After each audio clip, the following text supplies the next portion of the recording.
Salamat sa pagpapalang pagmamahal. Hanggang prior 365 daily devotion. Ako po sa Alexander Thomas ng Batch 3. Ang topic po na talakay natin ngayon ay ikaw ba ay victim or victory?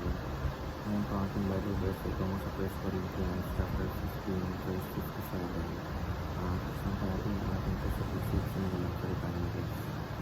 Sinasabi dito na, but thanks be to God, gives us the victory through our Lord Jesus Christ.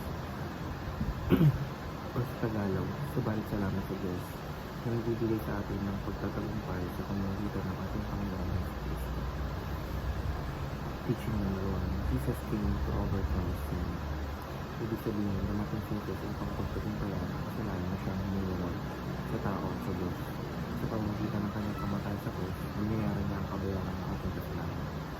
Dahil dito may pagkakataon tayo mapagtama at ang buhay ng may tamang mga.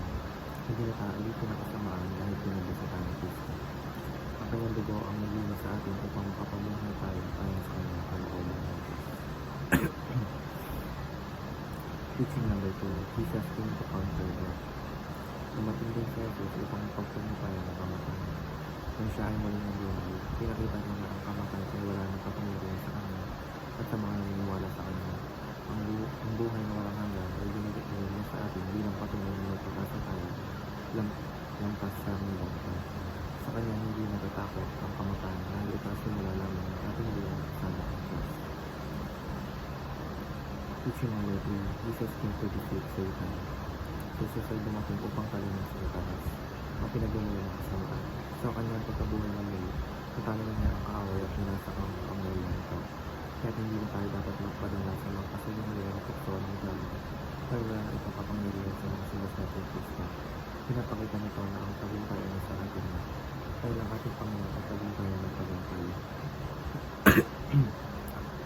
Application number 1, don't live in sin, claim Christ's victory. Kung si Kristo ay yung tagumpay ng laban sa kasalanan, dapat ating sabihin ang tagumpay na rin. Huwag na tayo mamuhay sa dating paraan ng kasalanan, kundi sa bagong buhay na nalilis at victory. Kapag pinatapos tayo, alalahanin natin na may kapangyarihan tayong laban dahil sa natin si Kristo. Application number 2, don't be afraid of Jesus and death. Dahil at pagtagumpay ng Jesus ang kamatayan, hindi na dapat tayo matakot sa mga kamalaman sa kamatayan. Huwag natin yung baliktasan ang buhay na walang hanggan tayo, hihintay sa piling natin. Application number 3, don't be deceived by a dishonest enemy. Kahit na tayo nasa Satanas, patuloy pa rin siya ng lilinlang. Kaya kailangan natin mapagkakal sa ating pananampalataya.